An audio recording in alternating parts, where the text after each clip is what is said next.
제20강 진설병상 진설병 레위기 24장 5절부터 9절 더 제대로 된 번역. 너는 고운 가루를 취하여 빵 12를 굽되 매 덩이를 에바 10분 이로 하라.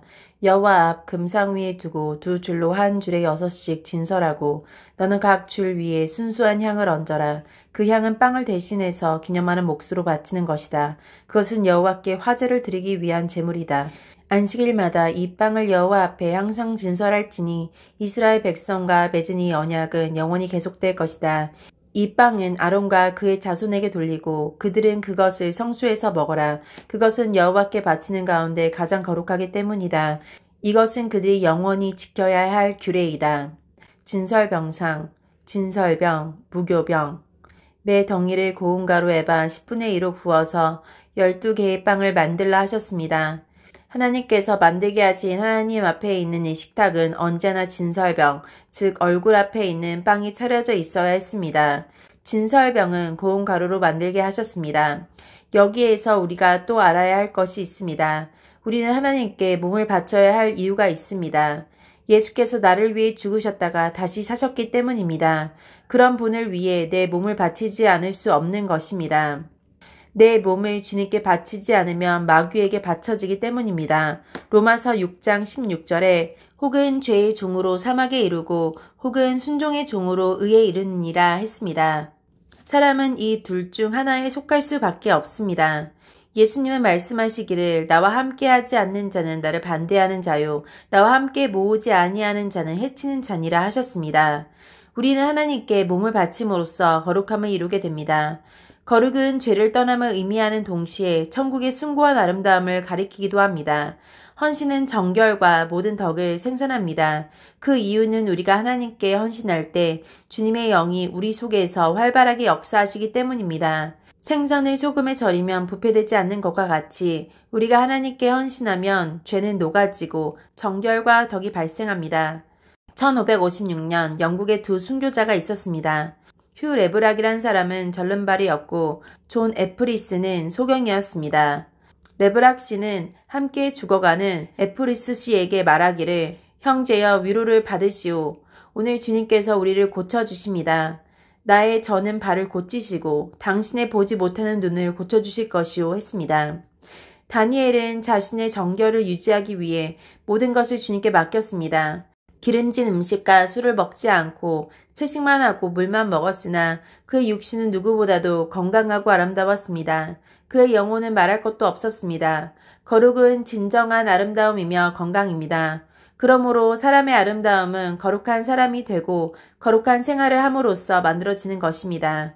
대속의 은총은 이렇게 예수 그리스도의 엄청난 희생을 바탕으로 존재합니다. 그 은총을 입은 우리는 무엇으로도 결코 다 보답할 수 없습니다. 무교병을 먹고 포도즙을 마시는 사람은 주님의 살과 피의 희생으로 거룩해집니다. 우리가 아무리 낮아지고 목숨을 드린다 해도 주님의 희생에 비교할 수 없지만 스스로 주님처럼 철저하게 가루가 되고 무교병이 되어 이 땅에서 희생하여 다른 사람들을 깨끗하게 해야 합니다. 등잔대의 불빛은 이런 무교병과 포도즙을 끊임없이 드러내고 있습니다. 우리는 십자가에 돌아가신 예수님을 언제나 생각하지 않을 수 없고 전하지 않을 수 없습니다. 복음을 전하고 주님을 위해 주님처럼 희생하는 일을 잠시도 잊거나 게을리해서는 안 됩니다. 무교병과 포도즙만이 성소 안에서 등잔대의 불빛과 여호와의 궤 앞에 존재합니다. 예수를 닮은 그리스도인이 아닌 자, 즉 무교병과 포도즙이 아닌 다른 형태를 지닌 자는 결코 이 거룩한 자리에 있을 수 없습니다. 예수를 닮기 위해 힘쓰지 않고 다른 것을 위해 애쓰는 자의 모든 수고는 헛될 뿐입니다. 나는 거룩한 자리에 있는지 언제나 그 장소에 있는지 살펴보시기 바랍니다. 예수를 닮고자 하는 사람은 먼저 자신이 죽어야 하며 으깨지고 부서져야 합니다. 예수께서 내가 진실로 진실로 너희에게 이르노니 한 알의 밀이 땅에 떨어져 죽지 아니하면 한 알 그대로 있고 죽으면 많은 열매를 맺느니라 하셨습니다. 자기가 죽고 부서지고 깨어지는 것은 자기의 각양 부패함을 발견하는 것이고 그것들을 철저히 회개하는 것이며 버리는 것입니다. 밀 이삭은 껍질이 있는 그대로는 아무 곳에도 쓸 수 없습니다. 나중에 누룩으로 변하여 썩게 하는 껍질에 무익하고 해됨을 발견하고 껍질이 벗겨지는 아픔과 손실을 감내하며 벗어버려야 합니다. 이 껍질 벗김의 작업이 어느 정도 되었습니까? 우리는 껍질을 벗을 뿐 아니라 그 안에 교만하고 완악함이 철저히 으깨지고 부서져야 합니다. 그런데 우리는 이것을 스스로 할 수 없습니다. 말씀과 기도의 밑돌 사이에 들어가야 하며 성령의 힘이 그것을 움직이셔야 합니다. 맷돌은 외짝만 있어서는 안 되며 두 짝이 다 있으나 돌리는 힘이 없어서도 안 됩니다. 말씀, 기도, 성령의 역사, 이 세 가지의 도움을 항상 갈구해야 합니다. 이것을 잘할 때 성숙한 그리스도인이 되고 말씀과 믿음과 성령이 충만한 사람이 됩니다. 이런 사람이 바로 성소 안에 있는 진설병상의 무교병과 포도즙입니다. 고운 가루를 기름으로 반죽해야 합니다. 하나님은 모든 소재물과 무교병이나 무교전병에 반드시 기름을 쏟고 만들도록 명령하셨습니다. 성령을 의미하는 기름은 제물과 무교병이 잘 구워지고 태워지게 합니다. 고운 가루가 무교병이 되는 데에는 성령의 역사하심이 주어져야만 가능합니다. 스스로 돌을 닦아서 어느 정도 가루가 되었다 할지라도 하나님의 언약의 선물을 받지 못하거나 성령의 도우심을 받지 못하는 사람은 결코 구속의 은총을 입을 수 없고 그리스도인, 즉 하나님의 자녀가 될 수 없습니다. 언약을 선물로 받은 사람, 성령의 도우심을 받는 사람은 참으로 복 있는 사람입니다.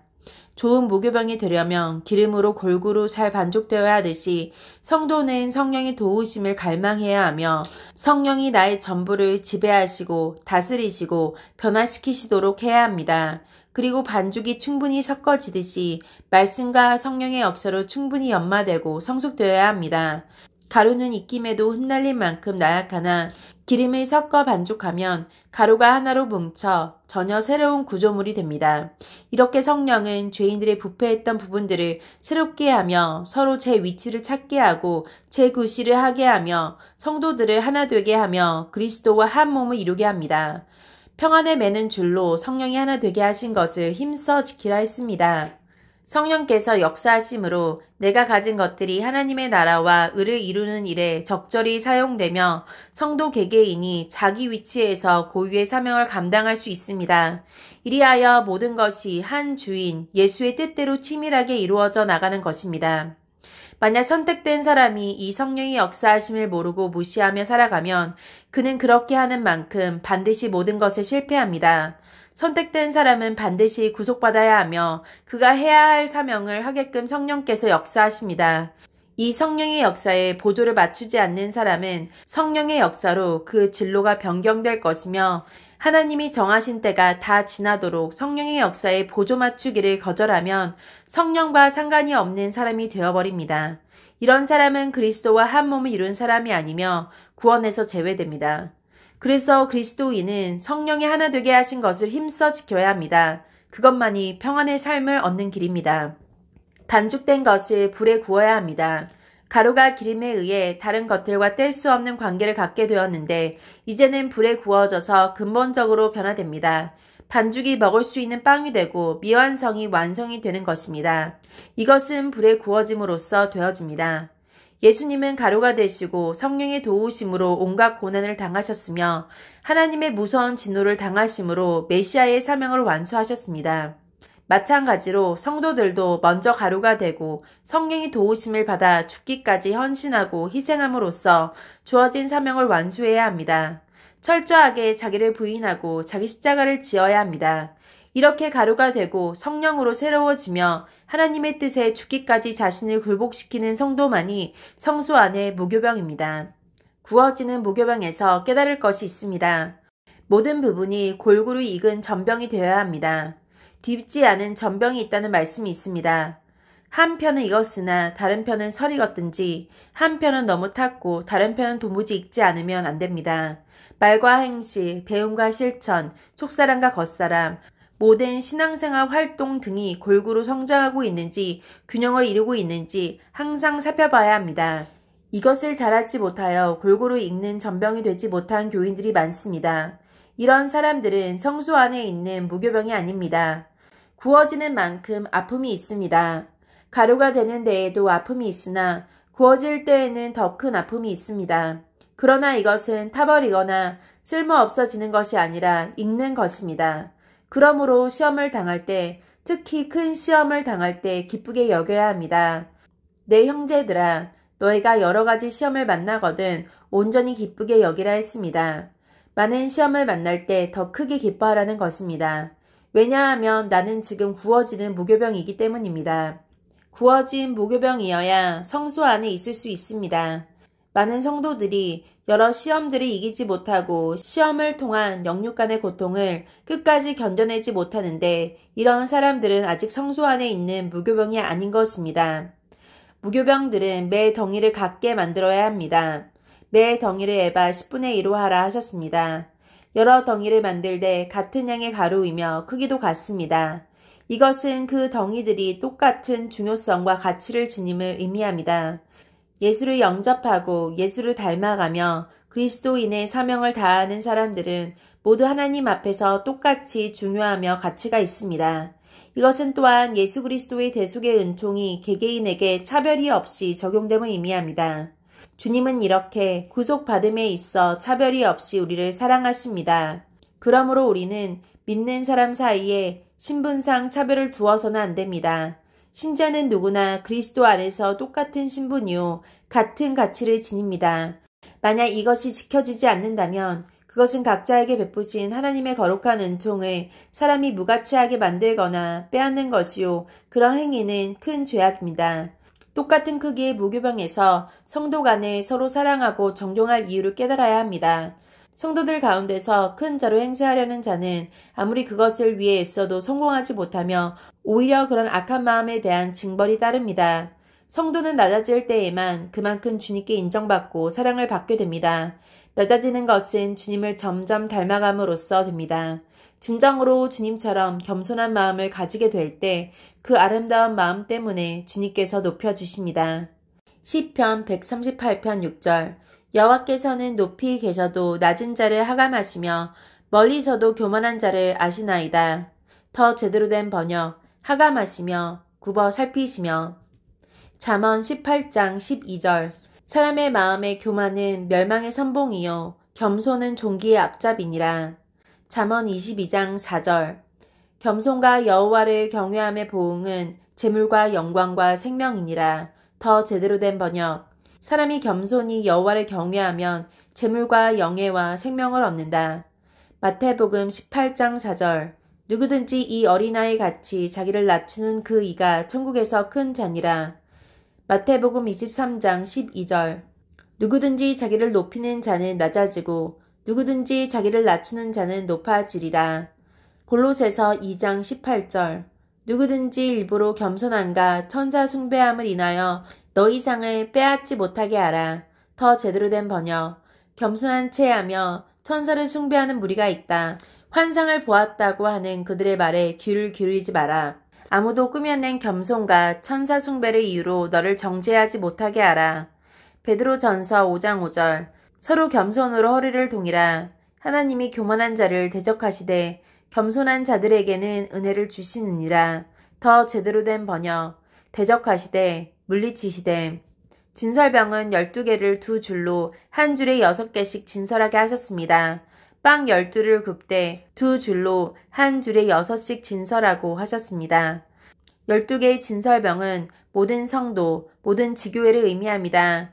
이것은 선택받은 사람들 모두가 반드시 구원받아 그리스도의 몸이 완성될 것을 의미합니다. 12사도 그리스도께서 뽑으시고 훈련하시고 권능을 주시고 내보내셔서 전 세계에 복음을 증거하게 하신 사람들 12지파 하나님께 선택받은 모든 사람 12개의 무교병은 금으로 입힌 조각목의 상 위에 있으며 등잔대 맞은편 거룩한 불빛을 받고 있고 여호와 하나님의 언약궤 앞에 있습니다. 즉 12개의 무교병은 진설병상과 등잔대와 여호와 하나님의 언약에 의해 존재하는 것입니다. 모든 성도는 신인 양성을 입으신 예수 그리스도를 바탕으로 존재합니다.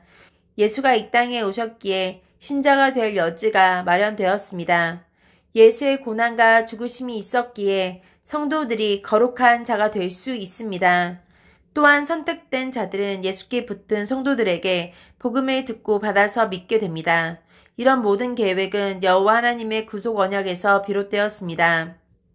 이렇게 12개의 무교병이 진설병 상 위에 있고 등잔대 맞은편에 있고 여호와 하나님의 언약궤 앞에 있는 의미를 확실하게 깨달아야 합니다. 12개의 무교병이 두 줄로 진설되는 것은 안정성을 위함입니다. 한 줄로 12개의 빵을 세우면 무너지거나 떨어지기가 쉽습니다. 12개의 무교병은 대제사장이 진설하는 것입니다. 제사장은 대제사장이 시키는 대로 할 뿐입니다. 진정한 그리스도인은 예수의 권능의 손에 의해 또는 그리스도의 종과 먼저 믿은 신앙 선배들에 의해 안전하게 위치를 차지하고 보호받습니다. 이것은 그 무교병들을 바치고 있는 상과 연관이 있습니다. 우리가 진설병 상에 대해 배웠듯이 금상에 손바닥 넓이만한 턱을 두대라는 말은 예수의 권능의 손이 누구도 무엇도 거룩하고 소중한 하나님의 백성을 침범하거나 해치지 못하도록 안전하게 보호해 주시는 것을 뜻합니다. 이 턱은 무교병이 다른 곳으로 굴러떨어지는 것을 방지하고 다른 것들이 함부로 들어오지 못하게 합니다. 사탄과 그 무리가 성도들을 해치려고 한다면 그것들은 반드시 예수 그리스도의 신적 권능에 의해 실패하게 되며 또한 거룩함을 입은 자가 옛 세상을 동경하여 떨어져 나간다면 예수 그리스도의 신적 권능에 의해 영원한 심판을 받게 됩니다. 금상의 턱 둘레에 금태를 두르게 하심은 그리스도의 손의 보호를 거룩하고 존귀한 하나님의 명예를 걸고 확고불변하게 시행하실 것을 강조해 줍니다. 누가 이 태를 끊을 수 있겠습니까? 그러나 성소 안에 무교병이 아닌 사람은 이런 은총을 항상 누릴 수 없으며 언제든지 사탄과 그 졸개들에 의해 공격을 당하고 상하고 쓰러집니다. 무교병 옆에는 항상 포도즙이 함께 진설되어 있게 하셨습니다. 이것은 구속 언약이 예수 그리스도의 육체의 희생과 피에 의해 반드시 성사된다는 것과 또한 오직 그것에 의해서만 죄인이 구속됨을 확실하게 깨우쳐 줍니다. 금상 위에는 무교병과 포도즙 외에 먹을 수 있는 다른 것이 없었습니다.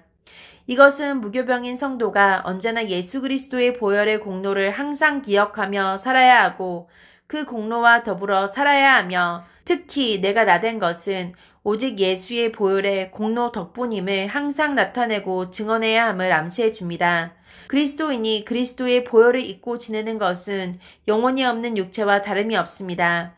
그런 육체는 아무런 기능을 할 수 없고 가치도 없고 어떤 매력과 아름다움도 있을 수 없습니다.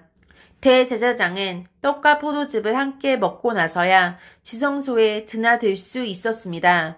포도즙이 없는 무교병은 의미나 가치가 없습니다. 예수 그리스도의 거룩한 육체의 희생과 피에 의한 구속을 확실하게 알지 못하고 믿지 못하는 사람은 결코 이 성소의 무교병이 될 수 없는 것입니다. 나는 어떤 사람인가 정신을 차리고 살펴보시기 바랍니다.